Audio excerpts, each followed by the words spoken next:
కింద KG to PG విద్యా సంస్కరణ నమూనాను ప్రారంభించాం. సూపర్ 6 కార్యక్రమంలో భాగంగా 25-26లో ప్రవేశపెట్టిన తల్లికి వందనం పథకం క్రింద ప్రతి విద్యార్థికి సంవత్సరానికి 15,000 రూపాయల చొప్పున అందజేసి 67.27 లక్షల మంది విద్యార్థులకు లాభం చేకూర్చడం జరిగింది.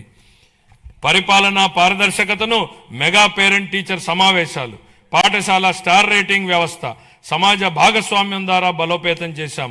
అనేక సంవత్సరాలుగా వేలాది ఉపాధ్యాయ పోస్టులు ఖాళీగా ఉండేవి. మెగా డిఎస్సి 25 ద్వారా నోటిఫై చేసిన 16,347 పోస్టుల్లో 15,941 ఉపాధ్యాయ పోస్టులను విజయవంతంగా భర్తీ చేశాం. ఉపాధి గౌరవం మరియు అవకాశాలను సృష్టించినప్పుడే వృద్ధికి అర్థం ఉంటుంది. భవిష్యత్ ఉపాధి అవసరాలకు అనుగుణంగా సమగ్ర నైపుణ్యాభివృద్ధి వ్యవస్థను రూపొందిస్తున్నాం. విద్యా పరిశ్రమలు మరియు అభివృద్ధి చెందుతున్న సాంకేతిక రంగాల మధ్య సమన్వయంపై దృష్టి సారించాం. ప్రత్యక్ష అనుభవాన్ని కల్పించేందుకు అన్ని ప్రభుత్వ ఐటీఐలు 167 పరిశ్రమల భాగస్వామ్యంతో అవగాహన ఒప్పందాలు కుదుర్చుకున్నాయి.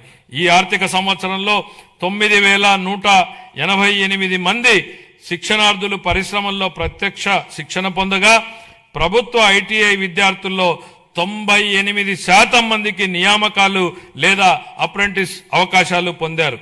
26-27 ఆర్థిక సంవత్సరానికి నేను ఈ క్రింది విధంగా కేటాయింపులను ప్రతిపాదిస్తున్నాను.